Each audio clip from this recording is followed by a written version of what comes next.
కాలభైరవుడు, వీరభద్రుడు ఈ రెండు పేర్లు వినగానే అందరికీ కాకపోయినా చాలామందికి ఒక సంశయం కలుగుతుంది. ఈ రెండు పేర్లు ఒక దేవునివేనా, లేక ఇద్దరు వేరువేరు దేవుళ్ళా అని. అసలింతకీ ఇద్దరూ ఒక్కరేనా, వేరువేరు దేవుళ్ళా? ఒకవేళ వేరువేరు దేవుళ్ళైతే ఎలా, ఎప్పుడు, ఎందుకు ఆవిర్భవించారో చూద్దాం.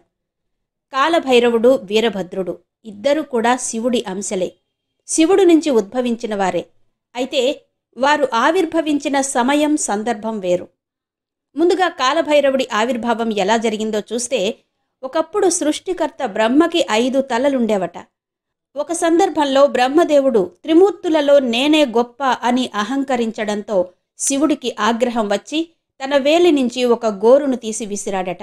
ఆ గోరే భయానకమైన కాలభైరవుడి రూపం సంతరించుకుని బ్రహ్మ అహంకారానికి కారణమైన ఆ 5వ తలని నరికేస్తాడు. అప్పటి నుంచే బ్రహ్మగారు చతుర్ముఖుడుగా మిగిలారు.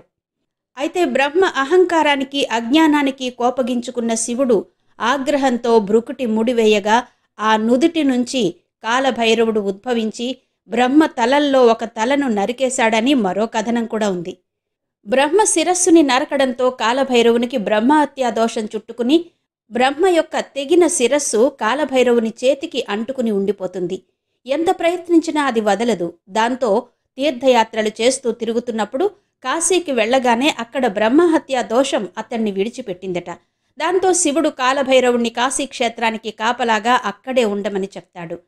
అలా కాశీక్షేత్రానికి క్షేత్రపాలకునిగా కాలభైరవుడు ఉండిపోయాడని పురాణ కథనం. అందుకే కాశీకి వెళ్లిన వారు తప్పనిసరిగా కాలభైరవుణ్ణి దర్శించుకోవాలని, లేకపోతే కాశీయాత్ర ఫలితం దక్కదని చెప్తారు. కాశీకి మాత్రమే కాదు, అష్టదిక్కులకి కాపలా కాస్తూ నియంత్రించే అష్టభైరవులు కూడా మహాకాలభైరవుని అధీనంలో ఉంటారు. మన తెలుగువారి దగ్గర కాలభైరవ ఆరాధన తక్కువే, కానీ తమిళనాట కాలభైరవ ఆలయాలు, ఆరాధన ఎక్కువే. నేపాల్ దేశంలో కూడా కాలభైరవుని ఆరాధన ఎక్కువగానే కనబడుతుంది.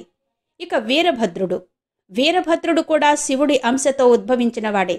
దక్షయజ్ఞం సందర్భంగా పుట్టింట్లో తన భర్త శివుడికి జరిగిన అవమానం తట్టుకోలేక సతీదేవి దేహత్యాగం చేయడంతో శివుడు ఆగ్రహంతో రగిలిపోయాడు. ఆ ఆగ్రహంతోనే తన జటాజూటం నుంచి ఒక శిరోజాన్ని తీసి విసరడంతో ఆ జటాజూటం నుంచి వీరభద్రుడు ఆవిర్భవించాడు. వీరభద్రుడు ఆగ్రహంతో దక్షుడి అహంకారానికి బుద్ధి చెప్పి తల తెగ నరికి యజ్ఞగుండంలోకి విసిరేస్తాడు. అలా వీరభద్రుడు దక్షుడి గర్వభంగం చేస్తాడు. వీరభద్రుడి ఆగ్రహాన్ని భద్రకాళి ఒక యువతిగా మారి శాంతపరిచిందట. ఆ వీరభద్రుడే భద్రకాళి సమేతంగా కోనసీమలోని మురమళ్ళ గ్రామంలో వెలిశాడు.